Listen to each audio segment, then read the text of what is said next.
I think the fact that schools are everywhere, that Hizmet'e has really committed itself to these schools, I think is terrific, you know, around the world. And I'm particularly happy to see them in poor areas where kids would not have the kind of quality education they're getting from the Hizmet'e schools.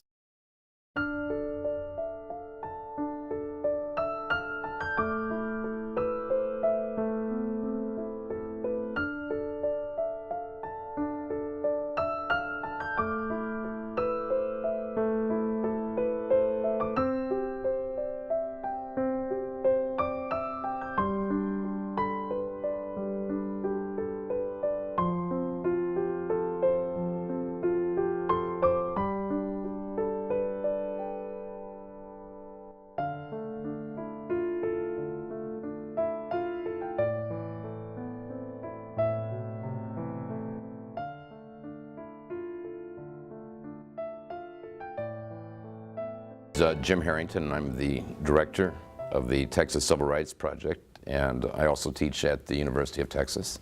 Well, I think I first got introduced to Hizmet'e movement back in 2008, which is about 6 years ago, and I think that my views over a period of time obviously have changed and grown.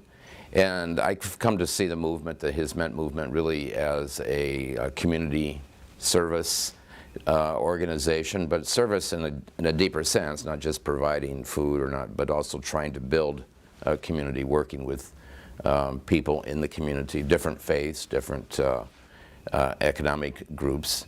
So I see that that kind of movement that has some depth to it, and it's also motivated by folks in their faith. Well, you know, my views about Fethullah Gülen are pretty interesting, I think, in the way that they have developed, because when I first went on the interfaith trip to Turkey, I knew nothing about Turkey, nothing about Islam, and nothing about the movement.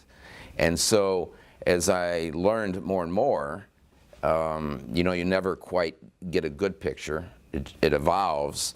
And then I ended up writing a book about the political trials that happened in 2000. And I think that as I was writing the book, I got a greater knowledge, of course, of Mr. Gülen and people in the movement. And then after the book was published, I actually went and met him. And I think what I see in terms of Fethullah Gülen is the ability to inspire people, is the ability to get people to think about their own spirituality outside of themselves, and also to be part of the community. And I think the other interesting thing that he has done, you know, he's coming out of the Sufi tradition.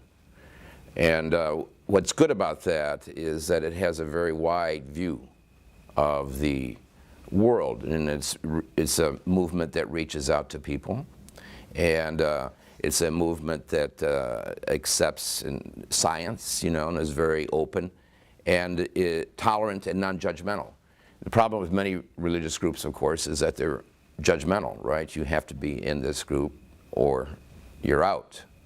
But I think the inclusiveness is important, and I think it's particularly important to show that to Americans, or to different parts of the world, where Islam is relatively new. The more knowledge we have, theoretically at least, we ought to be more understanding and more tolerant. But, or I should say and, what I've come to learn is the other good part of dialogue is that it also is helpful to yourself, right? I think my becoming acquainted, having built up an acquaintance, I guess you would say, with folks who are in the Sufi tradition, I mean, that has helped my own spirituality, right? And helps me, you know, I look at Rumi, for example, or some of the Sufi mystics, and then go, well, let me see what's going on over here in the Christian tradition, so, or the Jewish tradition, you know, because I think ultimately, at the end of the day, we all get to the same place, right? I think that we all agree on that. We have different ways to get there, different paths, but and I think that dialogue is good that way. It's not just tolerance, but it's also growth. you know? And for a Christian to say, I don't need to talk to a Muslim because I belong to the true faith, doesn't work. I mean, we have to, and the same thing vice versa. For a Muslim to say, I don't want to talk to a Christian because I have the true faith, you know, is to say that we can't grow from each other. And we can grow from each other. We do grow from each other. The question is, are we afraid? And many people are afraid of dialogue. Many people are afraid of dialogue. And I think people who are afraid of dialogue are people that aren't grounded enough in themselves. Now you see a lot of criticism, right, going on these days, particularly in Turkey, in the political turmoil that the Prime Minister is causing. And I think part of the criticism that's going on is because he recognizes the threat, in a sense, of Hizmet'e because of the integrity of the movement. That this is a movement of principle, this is a movement of spirituality, that this appeals to people, right? And when Hizmet'e criticizes something in the government, it's a very serious criticism on behalf of the Prime Minister. He feels threatened, right? And so I think people have to understand that dynamic, right? That if Hizmet'e was not doing a good job, it would not be criticized. The fact that it is being criticized means that it is actually doing good work. Hizmet'e has a challenge to the way business has been done in Turkey. People thought there was going to be a lot more change with the AK party. And it turns out it's not. In many respects, it's continuation of the way government had been going on. And part of the continuation, of course, is we don't like Hizmet'e telling us that we need to be doing a better job. It's an opposition. I think that anytime you have an organization like Hizmet'e that is driven by principles other than political principles, right? Principles of religion or spirituality, that sort of thing, that there's always going to be criticism. Because people don't like, if you're living in the status quo, people don't like to see others tell them, either by word or by example, that they should be doing better.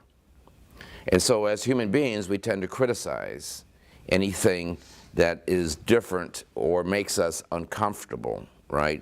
Rather than looking at them, at the movement, for example, and saying, what is the message the movement's giving me? You know? And I mean, how can you possibly fault an education program, or how can you possibly fault hospitals? How can you possibly fault getting kids ready to go to college? So those are all good things, right? And maybe what is going on with people sometimes is that they don't want to become as involved, or they don't want to become as generous, and so there's criticism. I think the fact that schools are everywhere, that Hizmet'e has really committed itself to these schools, I think is terrific, you know, around the world. And I'm particularly happy to see them in poor areas where kids would not have the kind of quality education they're getting from the Hizmet'e schools. I think it's just tremendous work. I think Fethullah Gülen was totally right when he said, what we need are more schools, not more mosques, right? And I mean, the same thing, you know, you look around the United States, you look around Texas, you see huge churches going up. And they're right next to communities where kids live that don't get good education. The way you become a very good person, a good member of society, and develop spirituality is through education. It really is through education, right? It's so important. I'm amazed at the dedication of the teachers. I mean, these folks that are teaching are dedicated. It's not a 9-to-5 job for them, or 8-to-5 job. I mean, they're dedicated. They stay with the kids at night, you know, and work with them, work with their families. I mean, it's part of that spiritual component that I was mentioning earlier that helps people in their work, right? It's not like, well, I'm going out to make a living, I'm going to get, you know, whatever I get paid, and then I'm going to go home. But I'm dedicated. This is part of my mission in life, is to help these kids get educated. So I think the schools are terrific, absolutely terrific. I think running any sort of charitable foundation anywhere is good. You know, we do it in the United States. We have Christian groups that go to Muslim countries, or go to non-Christian, non-Muslim, Hindu societies. You know, just part of our own religious belief or our own spirituality is sharing, right? And we share in the sense that we don't put strings on it. Here's some food, you need food. You don't have to become a Christian to eat, you know. My job as a Christian is to feed you.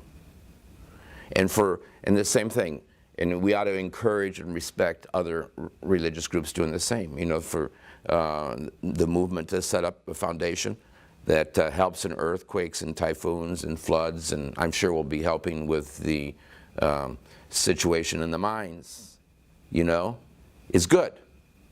And to go help other folks in other parts of the world, whether they're Christian or non-Christian or whatever. It doesn't matter, I think, ultimately, right? Our duty is to serve people. Our duty is to help people. And it doesn't matter what belief they have.